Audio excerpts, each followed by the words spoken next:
So Baghdad was lit, and everybody else had to suffer. Well, so the people in Baghdad, they had some pretty serious issues around power in the aftermath of the war, and there's this unrealistic but very realistic issue for them was when the Americans come in, we kind of have a bag of money for everybody, and we could wave our hand and fix everything, and that wasn't the case. We could not fix a dilapidated infrastructure at the drop of a dime. And as the war went on and the insurgency grew in greater strength, it's hard to build electrical plants and then some guy can pop out and fire an RPG and put it through a new generator and take out the power that you've just spent months purchasing, transporting, and building. So that was difficult. But people wanted this new life. They had such a strained life prior to our arrival, and then we come in and we're like, you're free. And for a lot of people, they see freedom as I can do what I want to do, as opposed to I have freedom, but that means that there's also responsibilities that come with it. They saw it as I have freedom, and now I'm going to get all those things that I have heard and seen about all my life. I'm going to have a better place to live. I'm going to have the health care that I've never, been able to get on a regular basis. I'm going to have power. I'm going to have a job. I'm going to be able to, go to the college that I wanted to, or send my children to get the education that they wanted to. And all those things didn't happen. Those are things you have to work for and earn, and the society has to change and become a society that can actually, grow those things internally. And they saw us arriving and thought that it was going to be like a snap of the fingers and it would happen. And, Iraq has profound issues around corruption.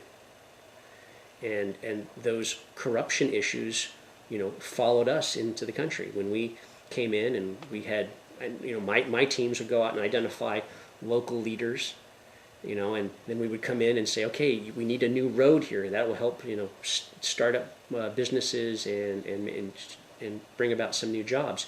And so we would bring money into a local contractor to build the road, and then we would find that guy would disappear.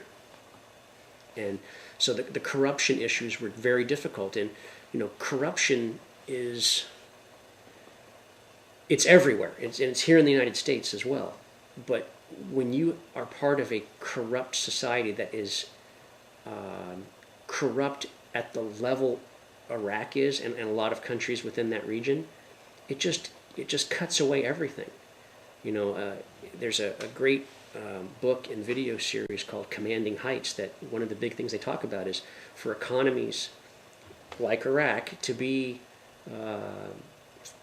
a player in the world community, you really have to meet corruption head on, and you have to get it to a level that is very much under control, because if you can't deal with corruption, nobody in their right mind, no other country or entity is going to want to come in and do business. No one's going to say, yes, let's go build a factory in Baghdad and offer jobs, because we know that when we do that, whatever price savings we were going to have over building it in Thailand will be lost because of the corruption issues, the kickbacks and the waste and the fraud.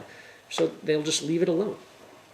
And Iraq to this day is really fighting with issues around corruption. And it's sad, because it's not like you can go to people and say, hey, look, tomorrow morning, I just want everyone to stop being corrupt. It doesn't happen. I dealt one of those teams I was telling you about, these sector observation teams.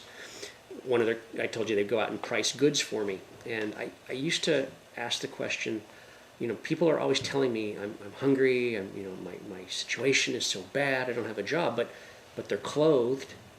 They're not like scrawny. I'm not eating sort of the way I think of poor. Like I have that hollow feeling in my stomach. I don't have enough food. I'm physically run down because of my financial situation and the lack of food. It's not like that. So I asked these teams to help me understand, like, what does it really cost a family of 5 to deal with life here? to have a, to what is the a normal rent you would pay for a flat? How much does it cost for a car? What would you do for, and one of the questions that came up was, what does it cost then? So if you have an apartment, how much does it cost for garbage? If you hear today, your parents pay some amount every month, and that's why the garbage man comes up every, Thursday or Friday and grabs all your stuff and puts it in the truck.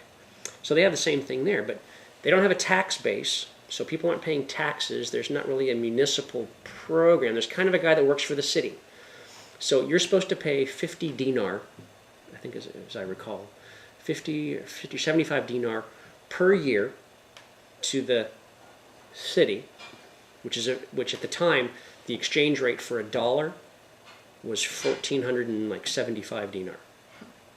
So you paid very little for your garbage. So I'm like, well, that doesn't cost much. And then they come and they take your little bag of garbage from your place. I think it was like twice a week. Well, so that was the kind of the institutional price for garbage.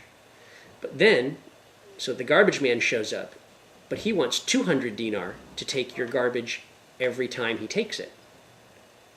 And so what do you do as the citizen? You want your garbage taken.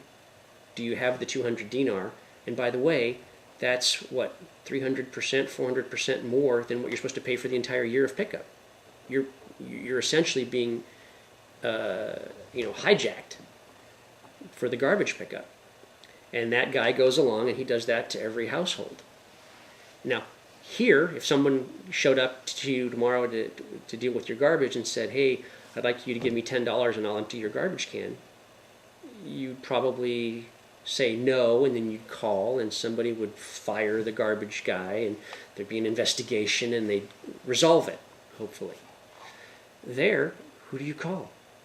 And if you call, there's not a lot of faith there that if there's an issue that it will be dealt with. If you call the police and complain that there's a guy down the street who's kidnapping people for money, you might put yourself at risk. The police might show up and kill you because they're connected with the guys that are doing the kidnapping. Or they might call the kidnappers and say, oh, by the way, that guy up the street from you, he's a do-gooder, and he's giving information. He's calling the Americans 1-800 line and giving information about things that you're doing. So we should deal with him. And so there's just that corruption corrodes an entire society from the bottom up, top down, left and right, and people lose faith. And then what do? Everyone starts to look out for themselves. I don't trust you. I don't trust him. I don't trust that anything. So everyone is out for themselves, and it perpetuates itself. And so they lived like that for an incredibly long period of time. And while Saddam was in charge for the 35 plus years, I think, he made it even worse. And so that really, over time, decimates the psyche of the generations currently living, and it becomes an institutional way of dealing with each other. And you don't just have the Americans come in and Saddam runs off, and then all those people just say, I've got faith now. Corruption will be dealt with. We'll cure all the ills of our society, and we'll get on to being, there'll be a new beginning for everyone here in Iraq.